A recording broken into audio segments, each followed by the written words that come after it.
السلام السلام السلام یا نبی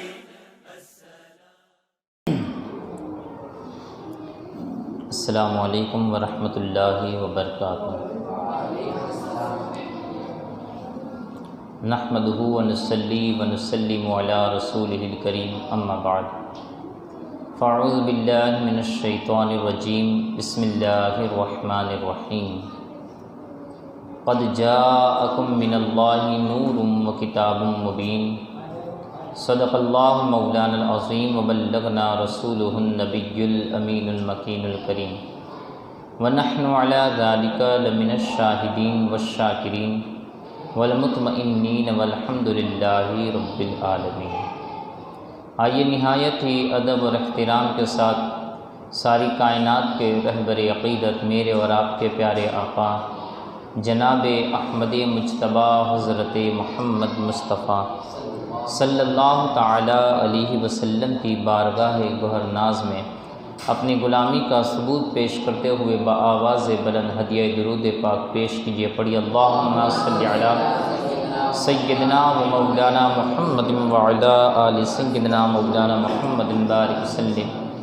صلاۃ و سلام علیک یا رسول اللہ صلی اللہ تعالی علیہ وسلم۔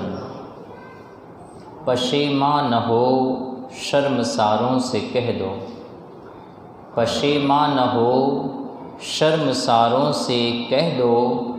نبی آ گئے ہیں غم کے ماروں سے کہہ دو، نبی آ گئے ہیں غم کے ماروں سے کہہ دو، اور مجھے بھا گئے ہیں کھجوروں کے جرمٹ، مجھے بھا گئے ہیں کھجوروں کے جرمٹ، ذرا خلد کے سبزہ زاروں سے کہہ دو، ذرا خلد کے سبزہ زاروں سے کہہ دو، اور محمد چلے ہیں سوئے عرش اعظم، محمد صلی اللہ تعالی علیہ وسلم چلے ہیں سوئے عرش اعظم، ادب سے رہے چاند ستاروں سے کہہ دو، ادب سے رہے چاند تاروں سے کہہ دو، اور زمانے کے اندھوں کو احمد کی منزل، زمانے کے اندھوں کو احمد کی منزل، زمانے کے اندھوں کو احمد کی منزل، بتا دیں ذرا 30 پاروں سے کہہ دو، بتا دیں ذرا 30 پاروں سے کہہ دو، زمانے کے اندھوں کو احمد کی منزل، بتا دیں ذرا 30 پاروں سے کہہ دو، مجھے خواب ہی میں نظارہ کرا دے، مجھے خواب ہی میں نظارہ کرا دے، مدینے کے دلکش نظاروں سے کہہ دو، مدینے کے دلکش نظاروں سے کہہ دو، اور ذرا چھیڑ دے نغمہ نعت احمد، ذرا چھیڑ دے نغمہ نعت احمد، میری زندگی کے ستاروں سے کہہ دو، میری زندگی کے ستاروں سے کہہ دو، ہیں جان گلستاں کی، ہیں جان گلستاں کی آمد چمن میں، ہیں جان گلستاں کی آمد چمن میں، ہو جاروب کش نو بہاروں سے کہہ دو، ہو جاروب کش نو بہاروں سے کہہ دو، یہی تو ہے اختر میری زندگانی، یہی تو ہے اختر میری زندگانی، نہ ہو سرد دل کے شراروں سے کہہ دو، نہ ہو سرد دل کے شراروں سے کہہ دو، پشیمان نہ ہو شرمساروں سے کہہ دو، نبی آ گئے ہیں غم کے ماروں سے کہہ دو۔ درود پاک پڑھی اللہم صلی علی سیدنا و مولانا محمد وعلی آل سیدنا مولانا محمد بارک وسلم، صلاۃ و سلام علیک یا رسول اللہ صلی اللہ تعالی علیہ وسلم۔ پچھلے روز ہم نے آقا رحمت صلی اللہ تعالی علیہ وسلم کی آمد کی بشارتیں جو انبیاء کرام علیہم الصلاۃ والسلام نے عطا فرمائی، اور اپنے ماننے والوں کو آقا رحمت صلی اللہ تعالی علیہ وسلم کے بارے میں خطبے عطا فرمائے، آپ کی مدح و ثنا کو انہوں نے جو بیان فرمایا وہ ہم نے سماعت کیا۔ حضرت عیسیٰ علیہ السلام نے اپنے حواریوں کے درمیان جو تقریریں فرمائی، حضرت موسیٰ علیہ السلام نے یہودیوں کے درمیان جو آقا رحمت صلی اللہ تعالیٰ علیہ وسلم کی نعتوں کو بیان فرمایا، اور آپ دیکھیے اللہ رب العزت نے جو پوری توریت عطا فرمائی تھی، جو پوری انجیل عطا فرمائی تھی، اس میں کئی باب ایسے تھے جو رحمت عالم صلی اللہ تعالیٰ علیہ وسلم کی تعریف اور توصیف میں تھے، جو صرف اور صرف آقا رحمت صلی اللہ تعالیٰ علیہ وسلم کی تعریف اور توصیف میں تھے۔ توریت یہ شریعت کی کتاب تھی، اس کے اندر فقہی مسائل تھے، لیکن اس کے اندر آدھے سے زائد حصہ یہ میرے اور آپ کے پیارے آقا جناب احمد مجتبیٰ حضرت محمد مصطفیٰ صلی اللہ تعالیٰ علیہ وسلم کی نعت کا حصہ تھا، جو حضرت موسیٰ اپنی قوم کو سناتے رہتے تھے۔ اور اسی طریقے سے ہر نبی نے اللہ کے رسول صلی اللہ تعالیٰ علیہ وسلم کے گیت گائے، ان کی مدح و ثنا کو بیان کیا، اور ہمہ وقت وہ لوگوں کو بتاتے رہے کہ اللہ نے اپنے رسول کو ایسا مقام عطا فرمایا ہے۔ صرف یہی نہیں کہ نبیوں نے ہی آقا رحمت صلی اللہ تعالیٰ علیہ وسلم کی بشارت عطا فرمائی۔ علامہ ملا معین وائس کاشفی رحمۃ اللہ تعالیٰ علیہ نے یہ ایک کتاب لکھی ہے معارج النبوت، اس کے اندر انہوں نے تمام انبیاء کی بشارتوں کو بھی لکھا ہے، اور اسی طریقے سے جو پچھلے زمانے کے جتنے بادشاہ گزرے تھے اللہ رب العزت نے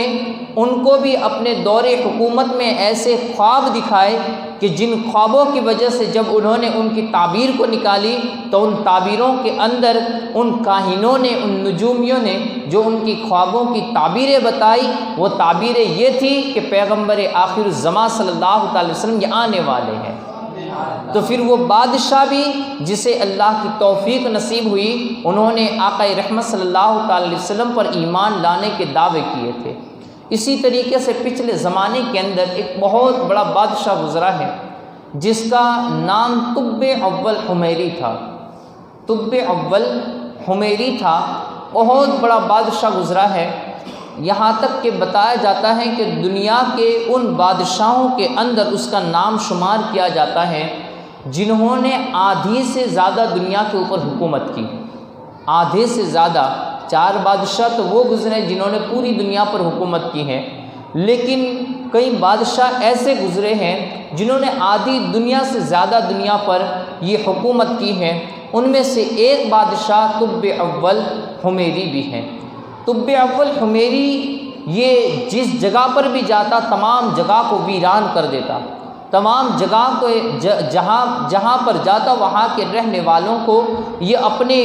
اپنے لشکر کے اندر شامل کرنے کے لیے وہ لڑتا تھا۔ جو مان جاتے تھے وہ ٹھیک تھے، جو اس کو ٹیکس دینے کے لیے تیار ہو جاتے وہ ان کو امان دے دیتا، لیکن جو اس کی مخالفت کرتے تھے تو پھر وہ ان کے ساتھ جنگ کرتا تھا اور بستیوں کو ویران کر دیتا تھا۔ طب اول حمیری جب اس کا گزر مکۃ المکرمہ سے ہوتے ہوئے گزرا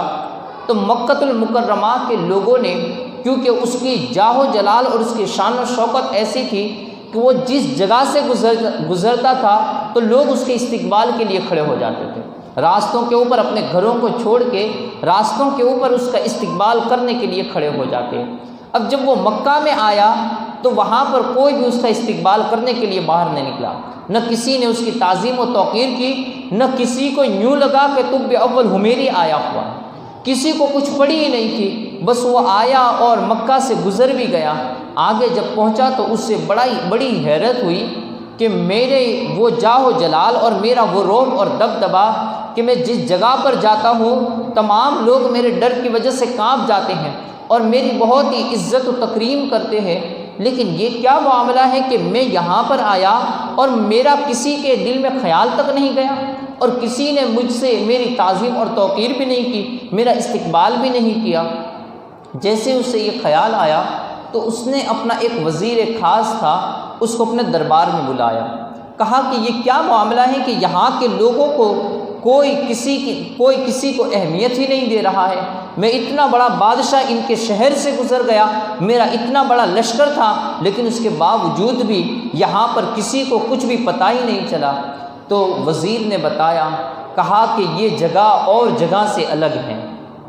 یہ جگہ اور جگہ سے یہ الگ ہے، اس لیے کہ یہ شہر ایسا ہے جہاں پر ہر وقت 6 لاکھ لوگ موجود رہتے ہیں،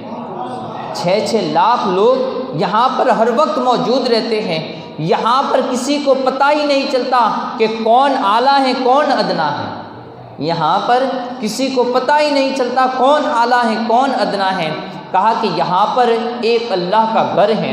جس کی لوگ عبادت کرتے ہیں، جس کے ارد گرد لوگ پھیرے مارتے ہیں۔ تو کہا کہ اب قطب اول حمیری یہ بڑا ہی غیظ و غضب میں آ گیا، کہا کہ ہیں اس گھر کی وجہ سے، ایک کوٹڑی کی وجہ سے ان لوگوں نے میرا استقبال نہیں کیا، ان لوگوں نے میری آؤ بھگت نہیں کی۔ اس نے فوراً ہی اپنے دل میں ایک ارادہ جما لیا، اور فوراً ہی اپنے دل کے اندر اس نے سوچ لیا کہ میں اس گھر کو گرا دوں گا، اور اس گھر کو گرا کر پھر یہاں کے لوگوں کو بھی ہلاک کر دوں گا۔ اگر وہ لوگ میری تعظیم اور توقیر کریں گے تو ٹھیک ہے، ورنہ تو پھر میں ان لوگوں کو بھی ہلاک کر دوں گا۔ ابھی جیسے ہی دل میں یہ خیال آنا تھا کہ سر کے اندر ایک ایسا درد پیدا ہوا، اور منہ سے خون نکلنے لگا، کانوں سے بھی خون نکلنے لگا، ناک کے اندر سے بھی خون نکلنے لگا۔ ابھی یہ خیال دل میں آیا تھا اور اس کا سر بھی چکرانے لگا۔ ایسی بیماری کے اندر وہ مبتلا ہو گیا کہ اب اس نے تمام معالجوں کو بلانا شروع کیا، تمام ڈاکٹر لوگ آئے، تمام اس کا علاج کرنے لگے، لیکن کسی کے علاج سے کوئی فرق نہیں پڑ رہا تھا، اس لیے کہ یہ کوئی دنیاوی مرض نہیں تھا بلکہ یہ اخروی مرض تھا۔ تمام ڈاکٹر آئے اور اس کی بڑی ہی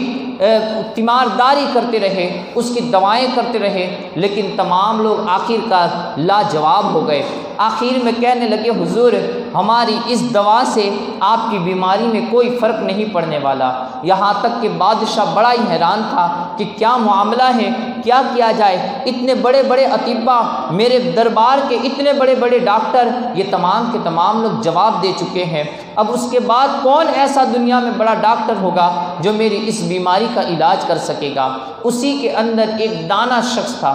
وہ دانا شخص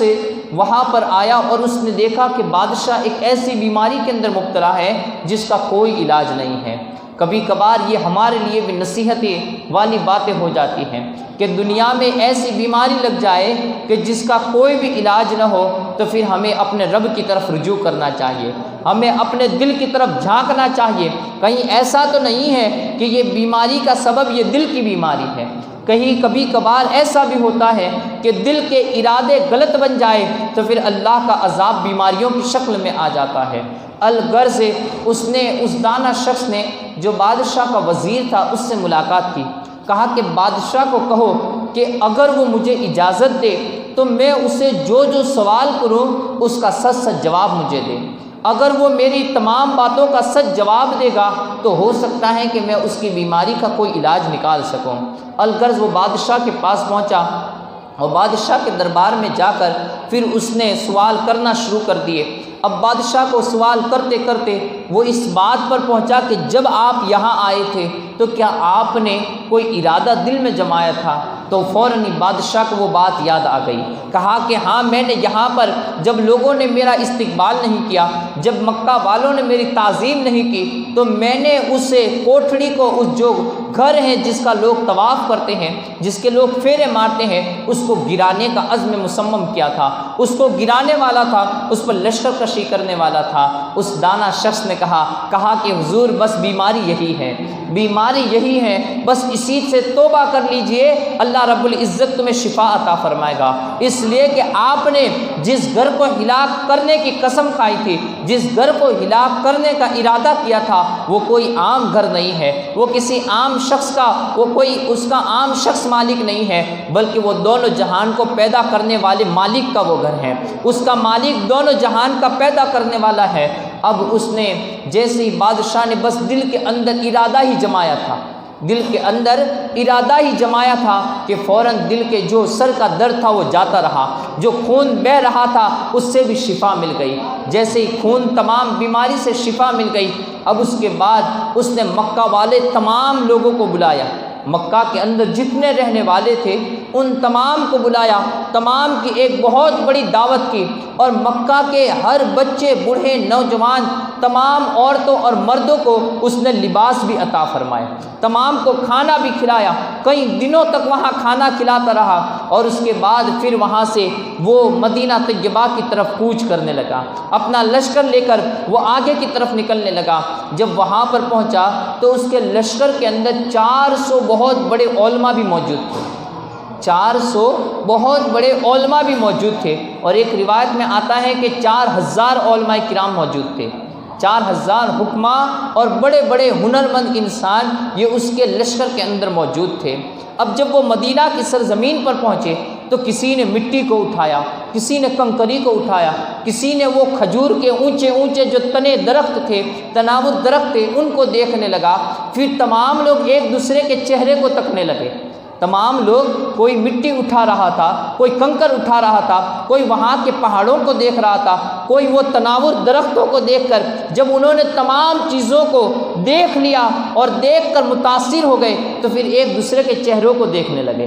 ایک دوسرے کے چہروں کی طرف نظر کرنے لگے۔ آخر کار پھر سب کی زبان سے بیک وقت ایک ہی جملہ نکلا، کہا کہ یہ آخر الزمان نبی محترم صلی اللہ تعالیٰ علیہ وسلم کی تشریف آوری کی جگہ ہے، اور یہی وہ جگہ ہے جب وہ مکہ میں پیدا ہونے والے نبی محترم صلی اللہ تعالیٰ علیہ وسلم وہاں سے ہجرت کر کے اسی مدینہ کی سرزمین پر آئیں گے، اسی مدینہ کی سرزمین پر آئیں گے۔ تمام لوگوں نے جب یہ سنا، چونکہ پہلے سے سنتے چلے آ رہے تھے، توریت اور انجیل کے اندر پڑھتے چلے آ رہے تھے، اب اس کے بعد انہوں نے کہا کہ بادشاہ سلامت، ہم اسی جگہ پر رہنا چاہتے ہیں۔ بادشاہ نے کہا کیا معاملہ ہے؟ آج تک تو تم نے میرے ساتھ پوری دنیا کی سیر کی ہے، اور آج کیا معاملہ ہے کہ تم نے اس ایسی جنگل والی جگہ کو، جہاں پر نہ کوئی پانی کا کنواں ہے، نہ یہاں پر کوئی ایسا بازار لگتا ہے کہ جہاں سے تم اپنے دل کو خوش کر سکو، میں ہمہ وقت تمہارے لیے کھانے پیش کرتا رہتا ہوں، ہمہ وقت تمہاری خدمت کرتا رہتا ہوں، تمہاری ضیافت کا خیال کرتا رہتا ہوں، اور یہاں کیا معاملہ ہے کہ اس جنگل والی ایک ایسی بنجر زمین کو کہ جہاں پر سبزہ بھی نہیں اگ رہا ہے، جہاں پر صرف کھجوروں کے لمبے تناور درخت نظر آ رہے ہیں، اور ایسی جگہ پر رہ کر تم اپنی زندگی کو کیسے گزارو گے؟ یہاں پر اتنی عیش و عشرت تمہارے لیے میں نے مہیا کر رکھی ہے، اور ایسی جنگلی زمین پر اور جنگل والی سرزمین پر تم کیسے اپنی زندگی کو گزارو گے؟ کہا بات یہ نہیں ہے بادشاہ سلامت، بلکہ بات یہ ہے کہ یہ وہ سرزمین ہے اور یہ وہ مقدس سرزمین ہے کہ اللہ رب العزت اپنی رحمتوں کا یہاں نزول فرمانے والا ہے، اللہ رب العزت اپنی رحمتوں کا یہاں پر نزول فرمانے والا ہے، اور یہاں پر اللہ کی آخری امانت آقا رحمت صلی اللہ تعالیٰ علیہ وسلم کی شکل کے اندر یہاں پر حاضر ہونے والی ہے، یہاں پر موجود ہونے والی ہیں، اور یہی ان کا مسکن بنے گا، یہی ان کا دار السلطنت بنے گا، یہیں سے وہ پوری دنیا پر حکومت کرنے والے بن جائیں گے۔ وہ نبی آخر الزمان صلی اللہ تعالیٰ علیہ وسلم کی تشریف آوری اسی سرزمین پر ہوگی۔ بادشاہ نے جب آقا رحمت صلی اللہ تعالیٰ علیہ وسلم کا نام سنا، اب دیکھیے وہ مومن تو موحد تو پہلے بن چکا تھا، مومن تو مکہ ہی میں بن چکا تھا، لیکن جب نبی رحمت صلی اللہ تعالی علیہ وسلم کا نام آیا اور اس کے کانوں پر آقا رحمت صلی اللہ تعالی علیہ وسلم کے نام کی صدا گونجی، تو اب دل کے اندر مزے بھی پیدا ہونے لگے، دل کے اندر تسکین پیدا ہونے لگے۔ اور ہمارے بزرگان دین کا ایک اصول انہوں نے بتایا ہے کہ جس کے سامنے رحمت عالم صلی اللہ تعالی علیہ وسلم کا ذکر کیا جائے اور اس کے دل کو ٹھنڈک نہ پہنچے تو سمجھ لو کہ اس کے سینے کے اندر دھڑکنے والا دل یہ کسی مومن کا دل ہی نہیں ہے،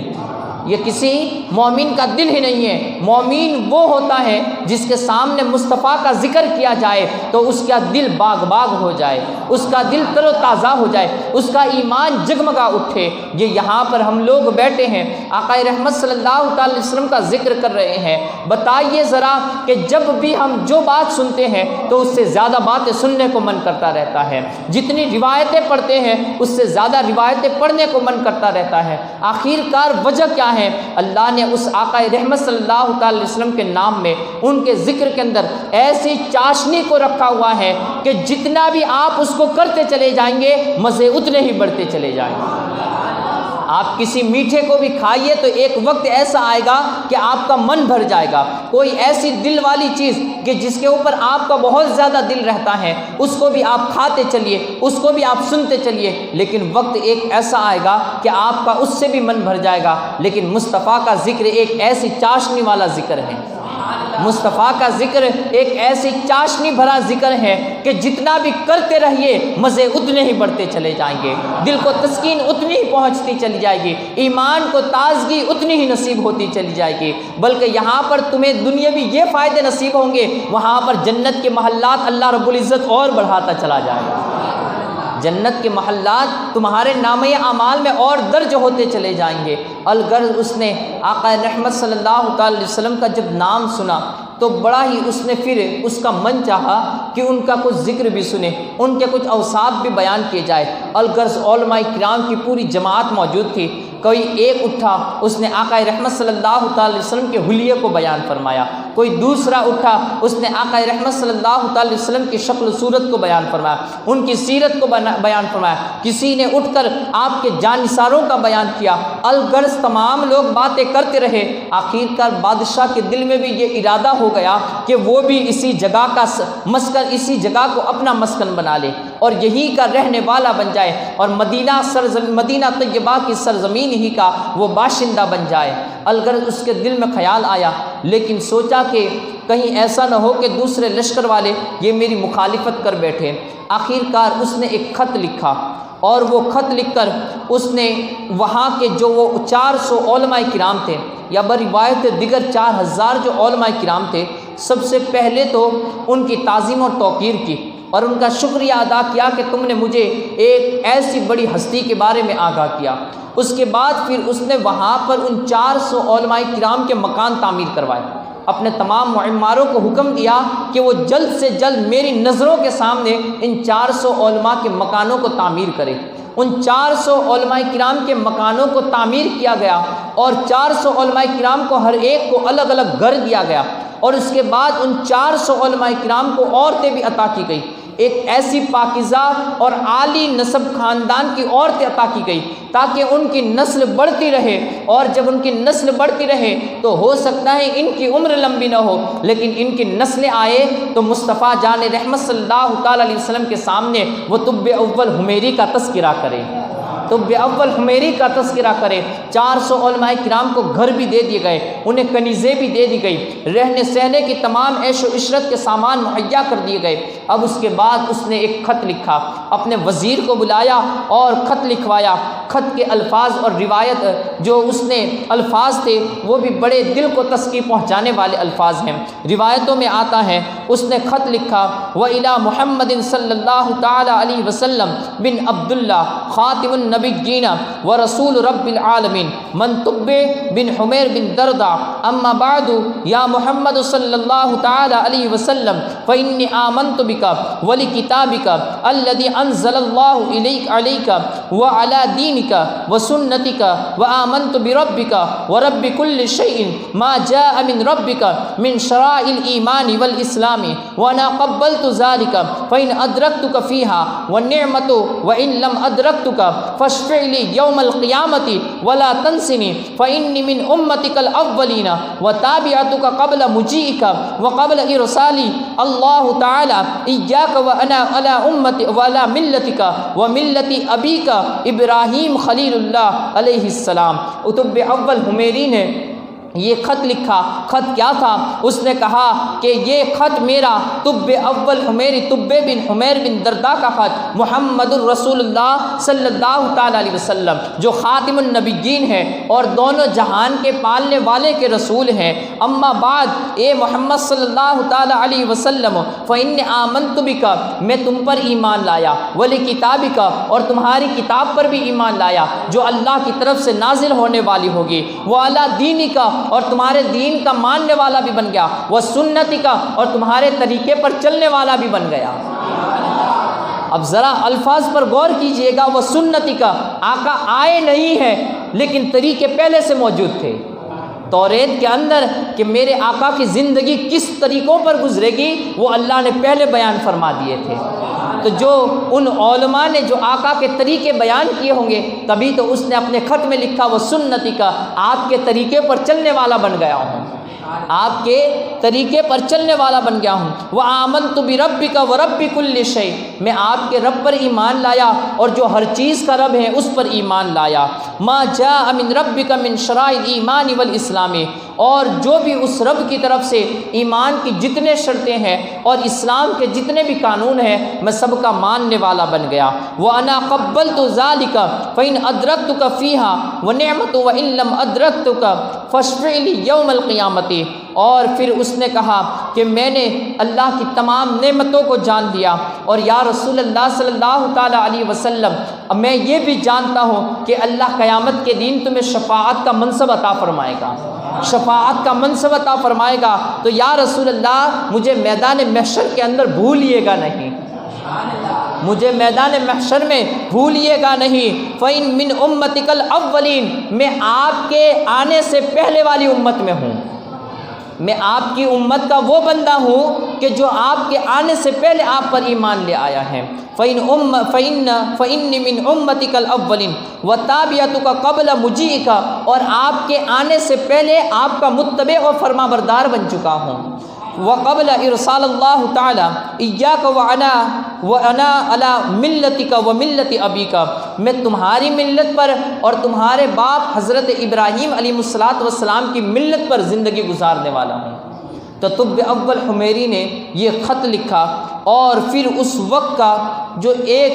بہت بڑے عالم تھے ان 400 علماء کے اندر جو سب سے بڑے عالم تھے جن کا نام شامول تھا، ان شامول کے ہاتھ میں وہ خط دیا گیا اور کہا گیا کہ اللہ آپ کی عمر کو لمبی فرمائے، لیکن اگر آپ کی عمر لمبی نہ ہو تو آپ کی نسلوں کے اندر یہ وصیت کرنا کہ وہ اس خط کو میری طرف سے امانت سمجھے، اور جب وہ نبی آخر الزمان صلی اللہ تعالی علیہ وسلم اس سرزمین پر آ جائے تو یہ خط ان کے ہاتھوں میں پیش کر دے، یہ خط ان کے ہاتھوں میں پیش کر دے اور میرے لیے شفاعت کی دعا فرمائے، میرے لیے مغفرت کی دعا کروائے۔ الغرض وہ پھر بادشاہ وہاں سے گزر گیا، وہاں پر وہ 400 علماء کرام یہ عیش و عشرت کے ساتھ زندگی گزارنے لگے۔ وہ تناور درختوں کو دیکھ کر، وہ کھجوروں کے بڑے بڑے لمبے درختوں کو دیکھ کر یہ زندگی گزارتے رہے، یہاں تک کہ 1000 سال کا وقت گزر گیا، 1000 سال کا وقت گزر گیا۔ 1000 سال کے بعد پھر آقا رحمت صلی اللہ تعالی وسلم کی تشریف آوری ہوئی، اور وہ نبی آخر الزمان صلی اللہ تعالی علیہ وسلم مکہ سے ہجرت کرتے ہوئے اونٹنی پر بیٹھے ہوئے جب وہ مدینہ طیبہ کے وہ ریگزاروں کے اندر داخل ہوئے تو طلع البدر علینا کی صدائیں بلند اٹھی اور اس نے پورے مدینے کی گلی کوچوں کو گونج دیا۔ وہاں پر تمام وہ علماء کرام کی اولادیں جو ان 400 علماء کرام کی اولادیں تھیں وہ نبی رحمت صلی اللہ تعالی وسلم کا استقبال کرنے کے لیے راستوں پر نکل پڑی، اور وہیں پر حضرت ابو ایوب انصاری رضی اللہ تعالیٰ عنہ جو شامول کی نسل کے اندر اس وقت وہ ان کی نسل کے اندر وہ پیدا ہو چکے تھے، اور آقا رحمت صلی اللہ تعالی علیہ وسلم کا جنہوں نے زمانہ پایا تھا، میرے آقا رحمت صلی اللہ تعالی علیہ وسلم جب وہاں پر پہنچے تو اس وقت آپ کی اونٹنی کو ہر کوئی یہ چاہ رہا تھا کہ وہ اونٹنی میرے گھر کے آگے بیٹھ جائے، وہ اونٹنی میرے گھر کے آگے بیٹھ جائے۔ میرے آقا رحمت صلی اللہ تعالی علیہ وسلم نے کہا اس اونٹنی کی نکیل کو چھوڑ دو، وہ اسی جگہ پر بیٹھے گی جہاں پر خدا اسے بٹھائے گا۔ الغرض اونٹنی کی نکیل کو چھوڑ دی گئی۔ اب وہ اونٹنی کو بھی اللہ نے کیسا علم عطا فرمایا تھا، وہ پھرتی رہی، مدینہ کے 400 گھروں کو گھومتی رہی، اور وہاں سے ہوتے ہوئے وہی شامول کا جو مکان طب اول حمیری نے قائم کرایا تھا، بنوایا تھا، اسی مکان کے سامنے آ کر اونٹنی بیٹھ گئی، اونٹنی بیٹھ گئی۔ آقا رحمت صلی اللہ تعالیٰ علیہ وسلم گھر میں تشریف لے گئے۔ اب یہ 1000 سال کا زمانہ گزر چکا تھا، چونکہ ہر بات یہ ہر وقتی طور پر فوراً یاد آ جائے یہ انسانوں کے بس میں نہیں ہوتا ہے۔ اب وہ خط کے بارے میں وہ لوگ بھول چکے تھے، لیکن وہاں پر آقا رحمت صلی اللہ تعالیٰ علیہ وسلم بیٹھ گئے۔ بنی نجار کے قبیلے کے ہر شخص آتے رہے، ملتے رہے۔ حضرت ابو ایوب انصاری رضی اللہ تعالیٰ عنہ یہ بھی آئے، ملنے لگے۔ آقا رحمت صلی اللہ تعالیٰ علیہ وسلم نے فرمایا، ابو ایوب انصاری طب اول کا وہ خط میرے سامنے پیش نہیں کرو گے؟ طب اول حمیری کا وہ خط میرے سامنے پیش نہیں کرو گے؟ آقا رحمت صلی اللہ تعالیٰ علیہ وسلم کی جیسی یہ غیب کی خبر حضرت ابو ایوب انصاری رضی اللہ تعالیٰ عنہ نے سنی، فوراً ہی انہیں یاد آ گیا، کہا ہاں ہماری خاندان کے اندر یہ نسلاً بعد نسلیں یہ وصیت چلی آ رہی ہے کہ جب آخر الزمان نبی پیغمبران صلی اللہ تعالیٰ علیہ وسلم یہ مبعوث ہو جائے تو طب اول حمیری کی امانت یہ ان کے ہاتھوں میں پہنچانی ہے۔ آقا رحمت صلی اللہ تعالیٰ علیہ وسلم کا خط، یہ آقا رحمت صلی اللہ تعالیٰ علیہ طب اول حمیری کا خط نبی رحمت صلی اللہ تعالیٰ علیہ وسلم کے دربار میں پیش کیا گیا۔ آقا رحمت صلی اللہ تعالیٰ علیہ وسلم کو طب اول حمیری کی وہ امانت یہ آقا کے سپرد کر دی گئی۔ تو گویا کہ 1000 سال پہلے جو مدینہ بسا اور مدینہ کے جو بسنے کی وجہ بھی بنی تھی وہ میرے رحمت للعالمین صلی اللہ تعالیٰ علیہ وسلم کی تشریف آوری تھی۔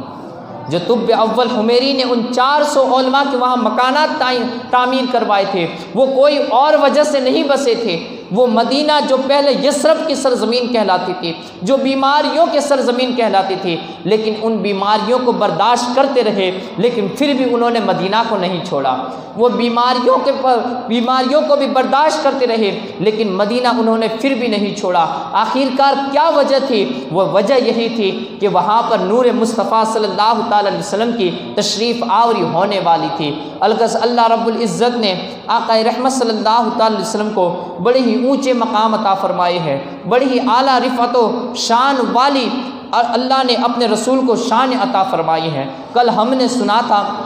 آج میں مدارج النبوت علامہ عبدالحق محدث دہلوی رحمۃ اللہ تعالیٰ علیہ کی مدارج النبوت کو دیکھ رہا تھا۔ وہاں پر انہوں نے پچھلے انبیاء کرام علیہ الصلاۃ والسلام کی جو زندگی ہے اور جو ان کی شانیں ہیں، اور آقا رحمت صلی اللہ تعالیٰ علیہ وسلم کو جو اللہ نے خصوصی شان عطا فرمائی ہے اس کے بارے میں پڑھا، میرا دل باغ باغ ہو گیا، اور انشاءاللہ آپ بھی سنیں گے تو اس میں آپ کا بھی ایمان تازہ ہو جائے گا۔ اور پھر اسی طریقے سے علامہ غلام رسول سعیدی صاحب نے اپنی کتاب تبیان القرآن میں جو قرآن مجید کی تفسیر ہے، انہوں نے بھی اسی طریقے کا ایک مضمون انہوں نے بھی تفسیر کے اندر بھی باندھا ہوا ہے۔ کہتے ہیں کہ اللہ رب العزت نے جو اللہ نے اپنے حبیب کو آقا رحمت صلی اللہ تعالی وسلم کو اپنا حبیب بنایا، اور دوسرے انبیاء کرام علیہ الصلاۃ والسلام کو جو بہت ساری صفتیں عطا فرمائی، حضرت ابراہیم کو خلیل بنایا، حضرت موسیٰ کو کلیم بنایا، حضرت عیسیٰ کو اپنا کلمہ اور روح بنایا، فرمایا کہ ان تمام کو بھی شان عطا فرمائی۔ کوئی نبی ایسا نہیں تھا جو بغیر کسی شان کے مبعوث کیا گیا تھا، تمام انبیاء کرام علیہ الصلاۃ والسلام کو اللہ نے شان عطا فرمائی تھی، لیکن مصطفیٰ جان رحمت صلی اللہ تعالی علیہ وسلم کو سب سے نرالی شان عطا فرمائی تھی۔ تمام انبیاء کو شان عطا فرمائی تھی، لیکن آقا رحمت صلی اللہ تعالی علیہ وسلم کو سب سے عظمت والی شان عطا فرمائی تھی۔ فرماتے ہیں کہ تمام انبیاء وہ تھے، بزرگان دین فرماتے ہیں، علامہ عبدالحق محدث دہلوی خلیل اور حبیب کے فرق کے اندر واضح کرتے ہوئے فرماتے ہیں کہ خلیل اور دوسرے انبیاء کرام علیہ الصلاۃ والسلام کی یہ شان تھی کہ جب وہ اپنے رب کی بارگاہ میں حاضر ہوتے تھے تو رب کی بارگاہ میں انہیں طلب کرنا پڑتا تھا۔ کوئی چیز کی ضرورت ہوتی تھی تو وہ رب کی بارگاہ میں اس چیز کو طلب کرتے تھے، لیکن حبیب کا یہ مقام تھا کہ اللہ بغیر طلب کیے ہوئے وہ چیز عطا فرما دیتا تھا۔ اللہ بغیر طلب کیے ہوئے ہی وہ چیز عطا فرما دیتا تھا، جیسا کہ حضرت سلیمان علیہ الصلاۃ والسلام کے بارے میں ہے۔ حضرت سلیمان علیہ الصلاۃ والسلام کے سفر کے بارے میں اللہ نے کلام مجید میں ارشاد فرمایا، غدوها شہر ورواحها شہر، کہ وہ صبح کے وقت ان کا سفر 1 مہینے کا ہوتا تھا اور شام کے وقت ان کا سفر 1 مہینے کا ہوتا تھا، یعنی وہ صبح کو چلتے تھے تو دوپہر تک 1 مہینے کی مسافت کو طے کر لیتے تھے، اور شام کے وقت جب وہاں سے نکلتے تھے تو شام کو سورج ڈوبنے سے پہلے وہ 1 مہینے کی مسافت کرتے ہوئے وہ اپنے مقام پر پہنچ جاتے تھے۔ فرمایا کہ سلیمان علیہ السلام کا مقام یہ تھا کہ ان کے لیے پورا دن، یعنی 1 مہینے کی مسافت میں یہ پورا دن لگانا پڑتا تھا کہ وہاں پر جائے اور آنے تک میں یہ پورا دن گزر جاتا تھا، لیکن اللہ نے اپنے حبیب کو بھی ایک سفر عطا فرمایا، اور ایک ایسا سفر عطا فرمایا کہ فرمایا سبحان الذی اسری بعبدہ لیلا، وہاں پر سلیمان علیہ السلام 1 مہینے کے سفر میں 1 دن لگاتے تھے، لیکن یہاں پر اللہ نے اپنے حبیب کو شان عطا فرمائی کہ 27 سالوں کا سفر فرمایا، لیکن اللہ نے ارشاد فرمایا لیلاً، رات کے ایک ایسے تھوڑے سے حصے میں انہیں 27 سالوں کا سفر فرمایا کہ زنجیر بھی ہلتی رہی، بستر بھی گرم رہا، اور جہاں پر وضو فرما کر یہ وہاں سے چلے تھے وہ پانی کا جو چشمہ تھا وہ بھی جاری تھا، اور مصطفیٰ جان رحمت صلی اللہ تعالی وسلم کی واپس تشریف آوری بھی ہو چکی تھی۔ آقا رحمت صلی اللہ تعالی وسلم کو 27 سالوں کا سفر رات کے تھوڑے سے حصے میں عطا فرمایا، جبکہ حضرت سلیمان علیہ السلام 1 مہینے کا سفر میں پورا 1 دن لگ جاتا تھا۔ اسی طریقے سے حضرت ابراہیم علیہ السلام یہ جب کبھی انہیں کوئی چیز آتی تھی، یعنی کبھی کوئی معاملہ پیش آتا تھا تو اپنی زبان سے کہتے تھے حسبی اللہ، میرا اللہ میرے لیے کافی ہے۔ یہ ایک طریقے کا دعائیہ جملہ ہے کہ میرا اللہ میرے لیے کافی ہے، لیکن اللہ نے اپنے حبیب کو سامنے سے ارشاد فرمایا یا ایھا النبی حسبک اللہ، اے نبی تمہارے لیے تمہارا خدا کافی ہے۔ وہاں پر حضرت ابراہیم اپنی زبان سے یہ الفاظ نکال رہے ہیں کہ میرا اللہ میرے لیے کافی ہے، لیکن اللہ اپنے حبیب کی شان کو کیسی اونچائی کے ساتھ بیان فرمائے یا ایھا النبی حسبک اللہ، اے نبی آپ کے لیے تمہارا خدا ہی کافی ہے۔ درود پاک پڑھیے اللہم صلی علی سیدنا محمد صلاۃ و سلام علیک یا رسول اللہ صلی اللہ تعالی وسلم۔ فرمایا کہ یا ایھا النبی حسبک اللہ ومن اتبعک المؤمنین، تمہارے لیے تمہارا خدا ہی کافی ہے۔ اسی طریقے سے حضرت ابراہیم نے ایک دعا کی وجعلنی لسان صدق فی الآخرین، کہ یا اللہ لوگوں کی زبانوں پر میرے ذکر کو ہمیشہ کے لیے باقی چھوڑ دے،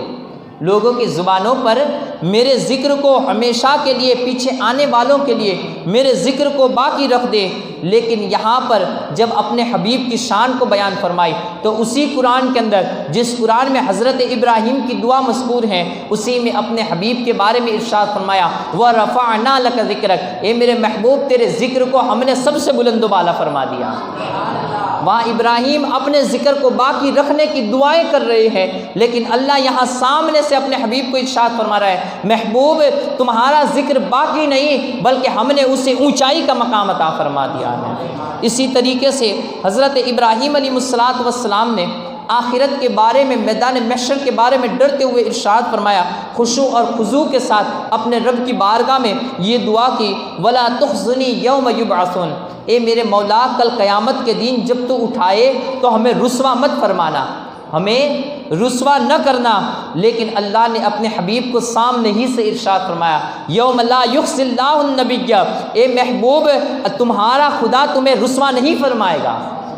تمہارا خدا تمہیں رسوا نہیں فرمائے گا۔ دیکھیے لفظ ایک ہی طریقے سے ہیں لیکن دوسرے انبیاء انہی چیزوں کو طلب کر رہے ہیں، اور یہاں پر مصطفیٰ کو اللہ سامنے سے عطا فرما رہا ہے، اور اسے ہی کہتے ہیں کہ خدا کی رضا چاہتے ہیں تو عالم، خدا چاہتا ہے رضا محمد۔ پوری جہان والے بلکہ تمام انبیاء رب کی بارگاہ میں رب کی رضا چاہ رہے ہیں، اور اللہ سامنے سے اپنے محبوب کی مرضی کو چاہ رہا ہے۔ اسی طریقے سے ساری دنیا کو خطاب کیا گیا کہ وما اوتیتم من العلم الا قلیلا، کہ یہ جتنا بھی علم ہے دنیا کے تمام علوم و فنون، آپ دیکھیے کتنی ڈگریاں ہیں، لوگ ایک ڈگری کو حاصل کرتے ہیں پھر کوئی دوسری ڈگری کو حاصل کرنے لگتے ہیں، الغرض لوگ الگ الگ طریقے سے علم کو حاصل کرتے ہیں۔ ان تمام کو اگر ایک ہی بندے میں کوئی ایک بندہ چاہے کہ یہ تمام علوم ایک ساتھ حاصل کر لے تو اس کی پوری زندگی ختم ہو جائے، لیکن وہ تمام علوم و فنون پر تمام ڈگریوں کو حاصل نہ کر سکے۔ لیکن اتنے سارے علم ہونے کے باوجود بھی اللہ نے ارشاد فرمایا وما اوتیتم من العلم الا قلیلا، جو کچھ تمہیں علم عطا کیا گیا ہے وہ کچھ نہیں ہے مگر تھوڑا سا علم ہے، وہ تھوڑا سا علم ہے۔ رب نے ارشاد فرمایا اتنے سارے علوم و فنون کو ارشاد فرمایا کہ تمہیں جو علم عطا کیا گیا ہے وہ تھوڑا سا علم ہے، لیکن اپنے حبیب کو ارشاد فرمایا وَعَلَّمَكَ مَا لَمْ تَكُنْ تَعْلَمْ، اے میرے محبوب جو کچھ بھی میرے علم میں ہے میں نے اپنی عطا سے وہ تمام علم تجھے عطا فرما دیا،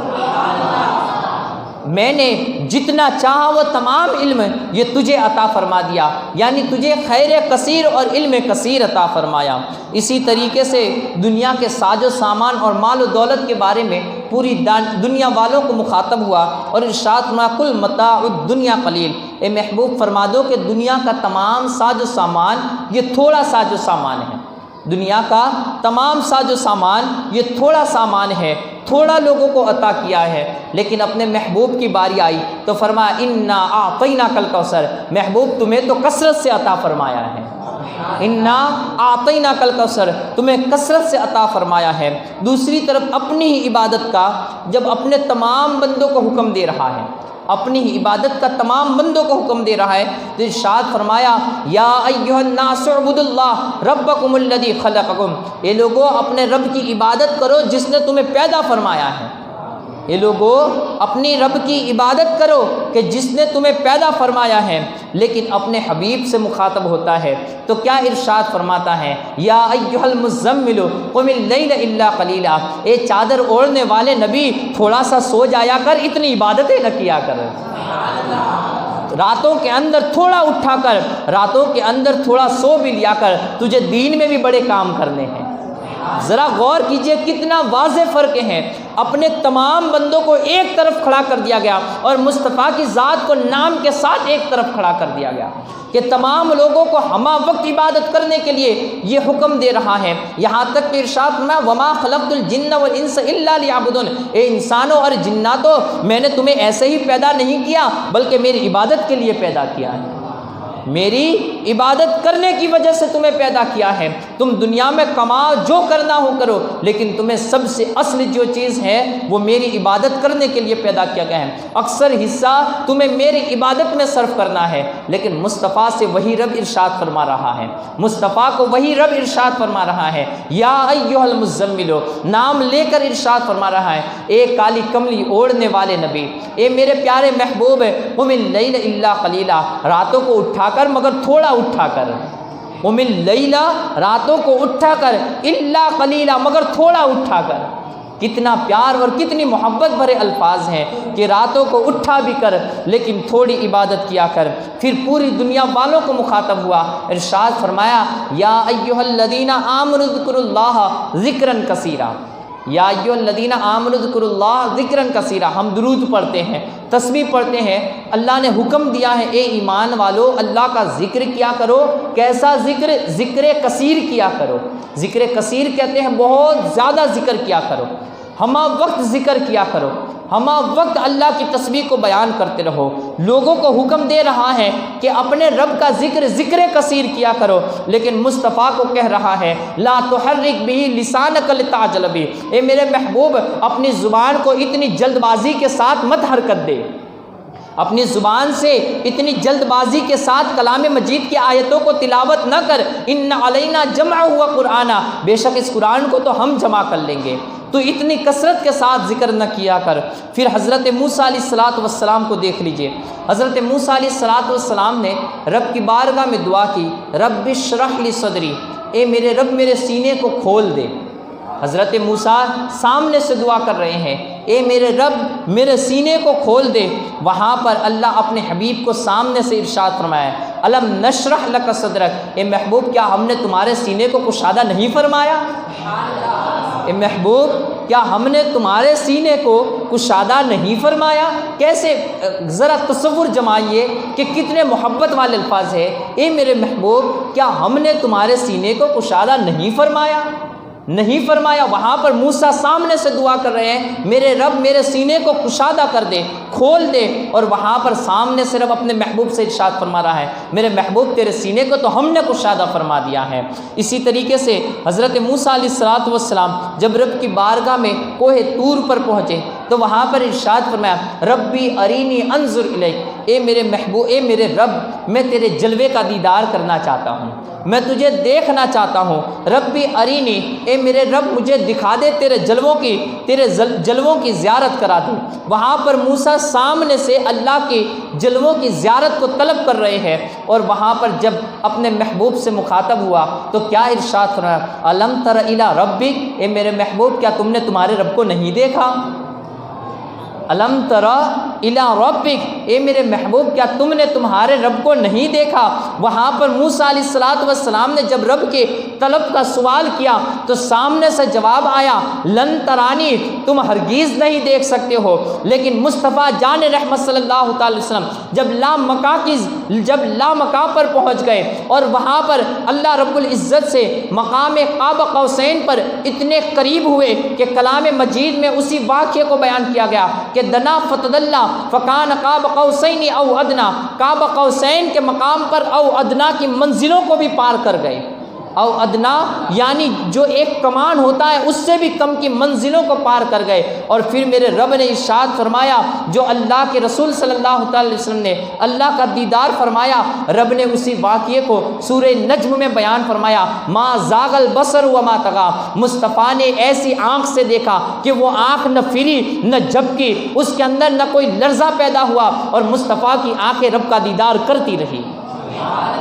وہاں پر موسیٰ کو لن ترانی کا حکم دیا گیا، یہاں پر ما زاغ البصر وما طغی کا حکم دیا گیا۔ اسی طریقے سے حضرت موسیٰ علیہ السلام ایک مقام پر کسی چیز میں عجلت کرتے ہوئے، جلد بازی کرتے ہوئے وہ کام کر رہے تھے، تو اللہ نے حکم دیا کہ موسیٰ کیا جلد بازی ہے؟ کہا وَعَجِلْتُ إِلَىٰ رَبِّكَ وَعَجِلْتُ إِلَيْكَ رَبِّ لِتَرْضَىٰ، کہا مولا میں نے اس وجہ سے عجلت کی، اس وجہ سے جلد بازی کی تاکہ تو راضی ہو جائے، میں نے جلد بازی اس وجہ سے کی تاکہ تو راضی ہو جائے۔ لیکن وہاں پر اللہ رب العزت اپنے حبیب سے ارشاد فرما رہا ہے، فَلَنُوَلِّيَنَّكَ قِبْلَةً تَرْضَاهَا، اے محبوب آپ جس طرف بھی چاہے، آپ کی جس طرف بھی مرضی ہو، اپنے چہرے کو پھیر لو، فَلَنُوَلِّيَنَّكَ قِبْلَةً تَرْضَاهَا، کہ آپ جس طرف بھی اپنے چہرے کو پھیر لو گے ہم اسی کو آپ کا قبلہ بھی بنا دیں گے۔ جس طرف بھی آپ کے اپنے چہرے کو پھیرو گے ہم اسی سمت کو آپ کا قبلہ بنا دیں گے۔ وَلَسَوْفَ يُعْطِيكَ رَبُّكَ فَتَرْضَىٰ، ان قریب ہم تمہیں اتنا عطا کریں گے کہ تم راضی ہو جاؤ گے۔ تو یہ حضرت عبدالحق محدث دہلوی رحمۃ اللہ تعالی علیہ نے تمام انبیاء کرام علیہ السلام کی اور تمام مخلوقات کی ایک طرف شانوں کو رکھا ہے، اور اللہ نے جو اپنی حبیب صلی اللہ تعالی وسلم کو جو شان عطا فرمائی ہے اسے ایک طرف رکھا ہے۔ اسی طریقے سے آقا رحمت صلی اللہ تعالی وسلم کی حدیث مبارکہ ہے، ترمذی شریف میں ہے کہ ایک مرتبہ صحابہ کرام بھی اسی طریقے سے پچھلے انبیاء کرام علیہ السلام کا ذکر کر رہے تھے، تو وہاں پر آقا رحمت صلی اللہ تعالی وسلم کا بھی گزر ہوا۔ مسجد نبوی میں بیٹھے ہوئے تھے، اور مسجد نبوی میں بیٹھ کر تمام صحابہ کرام کبھی حضرت آدم کا تذکرہ کرتے، کبھی حضرت نوح کا تذکرہ کرتے، اور آقا رحمت صلی اللہ تعالی وسلم ایک طرف سے نکل رہے تھے، جیسے ان کی آوازوں کو سنا تو آقا رحمت صلی اللہ علیہ وسلم دیوار کی آڑ میں کھڑے ہو گئے، دیوار کی آڑ میں کھڑے ہو گئے۔ حضرت عبداللہ ابن عباس سے یہ روایتیں فرماتے ہیں، قال جلس الناس من اصحاب رسول اللہ صلی اللہ تعالی علیہ وسلم فخرج حتى اذا دنا منهم سمعهم يتذاكرون قال بعضهم ان الله اتخذ ابراہیم خلیلا، کہتے ہیں کہ کسی نے کہا کہ اللہ نے حضرت ابراہیم کو اپنا خلیل بنایا ہے۔ وقال الاخر موسیٰ کلمہ وتکلیما، کہتے ہیں کہ کسی نے کہا، کوئی دوسرے شخص نے کہا کہ اللہ نے موسیٰ کو اپنا کلمہ یعنی بات کرنے والا بنایا اور انہیں موسیٰ کلیم اللہ بنایا۔ وقال الاخر فعیسیٰ کلمۃ اللہ وروحہ، کسی نے کہا کہ اللہ نے حضرت عیسیٰ کو اپنے کلمے سے پیدا فرمایا اور اپنی روح قرار دیا ہے۔ وقال آدم فاصطفاہ اللہ، کہتے ہیں کہ کسی نے کہا کہ حضرت آدم علیہ السلام کو اللہ نے صفی بنا کر پیدا فرمایا ہے۔ فخرج علیہم رسول اللہ صلی اللہ تعالی علیہ وسلم، کہتے ہیں کہ جب یہ تمام لوگ اپنی باتیں پوری کر چکے تو میرے آقا بھی دیوار کے پیچھے سے نکل آئے۔ اب حسن بھی ناز کے اوپر پہنچا ہوا تھا۔ رحمت عالم صلی اللہ تعالی علیہ وسلم دیوار سے نکل آئے اور صحابہ کرام کے سامنے آ گئے۔ وقال سمعت کلامکم وعجبکم، اور آپ نے ارشاد فرمایا میں نے تمہاری باتوں کو بھی سنا ہے اور اس پر تعجب کرنے کو بھی دیکھا ہے۔ تمہاری باتوں کو بھی سنا اور اس پر جو تم تعجب کر رہے تھے اس کو ملاحظہ بھی کیا ہے۔ ان ابراہیم خلیل اللہ وہو کذالک، کہا بے شک جو تم نے کہا کہ ابراہیم کو اللہ نے اپنا خلیل بنایا واقعی میں وہ ایسے ہی ہے، یعنی وہ اتنے ہی اونچے مقام پر فائز ہے۔ وہ موسیٰ نجی اللہ وہو کذالک، اور موسیٰ کو اللہ نے نجی اللہ بنایا واقعی میں وہ اسی مقام پر فائز ہے۔ وعیسیٰ روح و کلمتہ وہو کذالک، اور عیسیٰ کو اپنی روح اور اپنا کلمہ قرار دیا، کہا ہاں ان کا مقام ایسا ہی ہے۔ الا ان انا حبیب اللہ، لیکن خبردار ہو جاؤ، متنبہ ہو جاؤ، میں اللہ کا حبیب بن کر آیا ہوں، میں اللہ کا حبیب بن کر آیا ہوں۔ ولا فخر، اور اس بات پر ذرہ برابر بھی فخر نہیں کرتا۔ وانا حامل اللواء الحمد یوم القیامت تحتہ آدم ودونہ ولا فخر، کہتے ہیں کہ اور اللہ رب العزت کل قیامت کے دن مجھے لوائے حمد عطا فرمائے گا، یعنی جھنڈا عطا فرمائے گا، اور اس جھنڈے کے نیچے تمام قومیں وہاں پر آئے گی، تمام قومیں آئے گی۔ اور پھر آقا نے نام لے کر ارشاد فرمایا حسن بھی آج ناز پر اترا ہوا ہے۔ میرے آقا رحمت صلی اللہ تعالی علیہ وسلم نے ارشاد فرمایا وہ لوائے حمد، وہ جھنڈا اتنا بڑا ہوگا کہ وہاں پر تمام میری امت تو کھڑی ہوگی، لیکن حضرت آدم اور ان کی امت بھی اسی جھنڈے کے نیچے ہوگی، حضرت ابراہیم اور ابراہیم کی امت بھی اسی جھنڈے کے نیچے ہوگی، موسیٰ اور موسیٰ کی امت اسی جھنڈے کے نیچے ہوگی، عیسیٰ اور عیسیٰ کی امت یہ اسی جھنڈے کے نیچے کلمہ میرا ہی پڑھ رہے ہوں گے۔ ولا فخر، لیکن میں اس بات پر کوئی فخر نہیں کرتا۔ وانا اول شافین و اول مشفین یوم القیامت ولا فخر، قیامت کے دن جو سب سے پہلے شفاعت کرنے والا اور جس کی سب سے پہلے شفاعت قبول کی جائے گی وہ بندہ کوئی اور نہیں ہوگا، وہ میری ہی ذات ہوگی، وہ میری ہی ذات ہوگی۔ ولا فخر، لیکن اس بات پر کوئی فخر نہیں کرتا۔ وانا اول من يحرك حلق الجنت فيفتح الله فيدخلنها، فرماتے ہیں کہ اور اس کے بعد جنت کے دروازے کی زنجیر کو جو سب سے پہلے کھٹکانے والی کوئی ذات ہوگی تو وہ کوئی اور نہیں، تمہارے نبی محمد الرسول اللہ کی ذات ہوگی، تمہارے نبی محمد الرسول اللہ صلی اللہ تعالی علیہ وسلم ہی کی ذات ہوگی۔ فیدخلنها، وہ دروازہ کھولا جائے گا، میری دستک پر کھولا جائے گا اور میں اپنے فقراء مومنین کے ساتھ جنت میں داخل ہو جاؤں گا۔ اپنے فقراء، گویا کہ آقا رحمت صلی اللہ تعالی علیہ وسلم نے وہاں پر بھی اگر کسی کی عزت افزائی فرمائی ہے تو وہ غریب مسلمانوں کی فرمائی ہے۔ اپنی غریبی پر ناز کرو غریبوں، کہ اللہ کے رسول نے ہمیں دنیا میں بھی غریب نواز عطا فرمائی ہے، اور آخرت کے اندر جب جنت میں بھی جائیں گے تو سب سے پہلے دنیا کے غریبوں کو ساتھ لے کر جائیں گے، دنیا کے غریبوں کو ساتھ لے کر جنت میں جائیں گے۔ فرمایا مع فقراء المؤمنین فیدخلنها معی فقراء المؤمنین، میرے ساتھ جو جنت میں سب سے پہلے داخل ہونے والے ہوں گے وہ فقراء مسلمان ہوں گے۔ ولا فخر، اور میں اس بات پر کوئی فخر نہیں کرتا۔ وانا اکرم الاولین والآخرین علی اللہ تعالی، اور فرماتے ہیں کہ اللہ کے نزدیک تمام اگلوں اور تمام پچھلوں میں جو سب سے بلند مقام پر فائز ہے وہ میرے سوا کسی کی ذات نہیں ہے۔ سارے اچھوں میں اچھا سمجھیے جسے، ہے ان اچھوں سے اچھا ہمارا نبی، سارے اونچوں میں اونچا سمجھیے جسے، ہے ان اونچوں سے اونچا ہمارا نبی۔ انشاءاللہ کل آقا رحمت صلی اللہ تعالی وسلم کے خاندان کے بارے میں سماعت کریں گے۔ رب کی بارگاہ میں دعا ہے اللہ رب العزت ہمیں آقا رحمت صلی اللہ تعالی وسلم کی محبت عطا فرمائے، ان کے نقش قدم پر چلنے کی توفیق عطا فرمائے۔ وآخر دعوانا ان الحمد للہ رب العالمین۔ السلام۔